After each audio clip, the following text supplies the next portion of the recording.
Welcome to our channel कहानियों का बक्सा। अगर आपको हमारे चैनल की स्टोरी पसंद आती है तो हमारे चैनल को लाइक शेयर एंड सब्सक्राइब करें। आज की हमारी कहानी राजस्थान के एक गांव माधोपुर की है, जहां मोहन अपनी पत्नी देविका के साथ रहता था। मोहन उस गांव का मुखिया था। मोहन और देविका की शादी को काफ़ी समय हो गया था। गांव के सब लोग देविका को बाज कहा करते थे। सभी गांव वाले उसका मुंह भी नहीं देखना चाहते थे और वे सभी कहते थे कि इसका मुंह देख लिया तो पूरा दिन बेकार चला जाएगा। लेकिन मुखिया की पत्नी होने के कारण लोग थोड़ी बहुत ही बातचीत कर लिया करते थे। देविका बहुत सुंदर और व्यवहार में बहुत अच्छी थी, लेकिन उसकी किस्मत उसका साथ नहीं दे रही थी। उसके घर में कमी थी तो सिर्फ एक बच्चे की, जो उसे माँ कहकर पुकारे और उसके घर के हर एक कोने को अपनी हंसी से भर दे। एक दिन गांव में एक फ़कीर आया जो भिक्षा मांग रहा था। फ़कीर मुखिया की पत्नी के पास पहुंचा तो देविका को देखकर कहता है कि आपको बच्चा नहीं है ना? देविका बोली, आपको कैसे पता चला? बाबा ने कहा, मैं चेहरा देखकर यह बता सकता हूँ कि क्या होने वाला है, क्या होगा। वह बोली, अच्छा तो यह बताओ कि मेरा बच्चा कब होगा?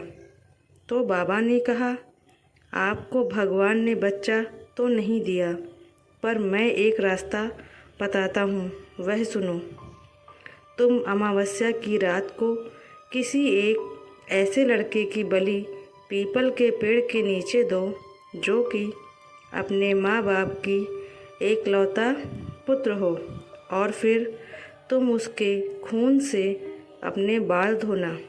इसके बाद कहना, ए प्यासी आत्माओं, यह बलि मेरे तरफ से स्वीकार करो और मुझे एक पुत्र दो। एक लोटे में उस कुएं का पानी भरकर उसमें लड़के के शरीर की 2 बूंद मिलाकर खुद पी लेना और उस लड़के के सिर के बाल अपनी साड़ी की गांठ में बांध रखना, तो तुम्हें ज़रूर एक पुत्र पैदा होगा। इतना कहकर वह बाबा वहाँ से भिक्षा लेकर चला गया। देविका बाबा के जाने के बाद रात भर सोचती रही कि वह ऐसा कैसे कर सकती है, किसी और के बेटे की जान सिर्फ इसलिए ले कि उसे एक संतान चाहिए।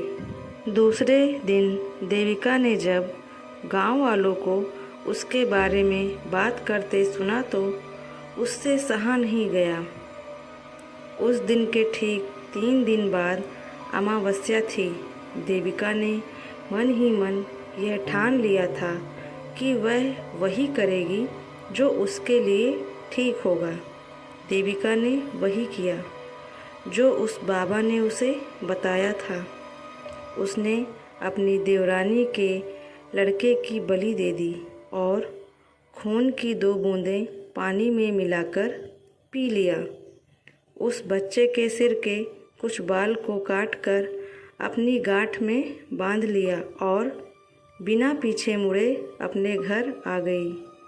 सुबह गांव वालों को जब पता चला कि मुखिया के भाई के बेटे को किसी ने मार के फेंक दिया है, जब यह बात मुखिया और उसके भाई ने सुनी तो वह दोनों नंगे पैर ही दौड़ पड़े।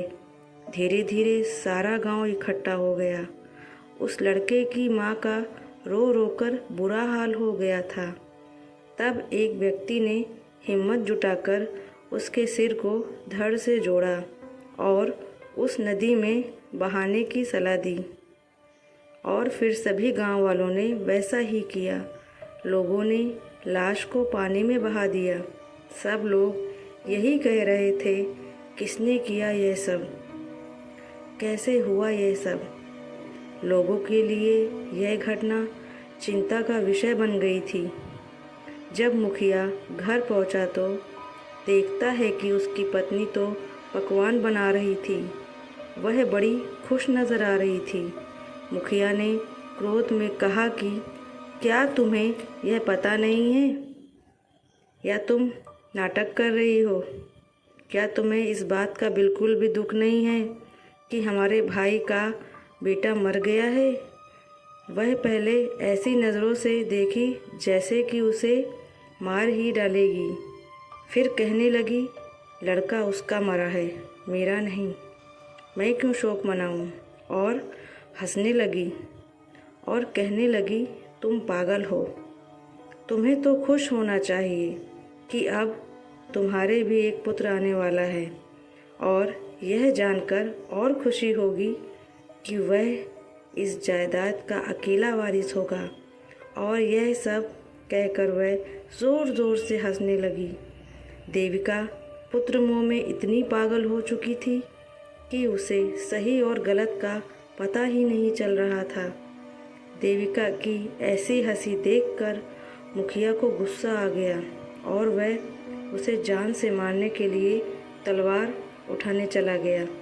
वह अंदर जाकर तलवार ढूंढ रहा था, पर उसे तलवार नहीं मिली। जब वह पत्नी के पास पहुंचा तो देखता है कि सारे कपड़े खून से लथपथ हैं और तलवार भी वहीं पड़ी है और उस तलवार पर खून लगा है। मुखिया यह सब देखकर समझ गया कि यह सब उसकी पत्नी ने पुत्र प्राप्ति के लिए ही किया है। उसने उसे मारने का विचार बनाया, लेकिन फिर उसने सोचा, अभी मैं इसको मार दूंगा तो सब लोग मुझे ही गलत समझेंगे, और वह यही सोचकर वहाँ से चला गया। उस दिन से गांव में अजीबोगरीब घटना होने लगी। कभी किसी की भैंस मर जाती और उसके शरीर के अंग इधर उधर फैले मिलते, जैसे कि किसी ने उसे नोचकर खाया हो। तो किसी का कुत्ता, तो किसी का बछड़ा, तो कभी किसी की गाय या फिर बकरी मरी हुई मिलती, और सभी उसी तरीके से मरी मिलती जिस तरीके से भैंस को किसी ने मारा था। ऐसी घटना से सारा गांव परेशान था। किसी को कुछ समझ नहीं आ रहा था कि आखिर हो क्या रहा है। मुखिया ने अब ठान लिया था कि वह यह सब खत्म करके रहेगा। एक दिन की बात है, मुखिया रात को अपने लोगों के साथ जागा हुआ था और तभी उसने देखा कि उसकी पत्नी बिखरे हुए बालों के साथ आधी रात को बाहर चली जा रही है। चारों तरफ से आवाज़ें आ रही थी, कहीं सियार तो कहीं कुत्ते के भौंकने की आवाज़ें आ रही थी।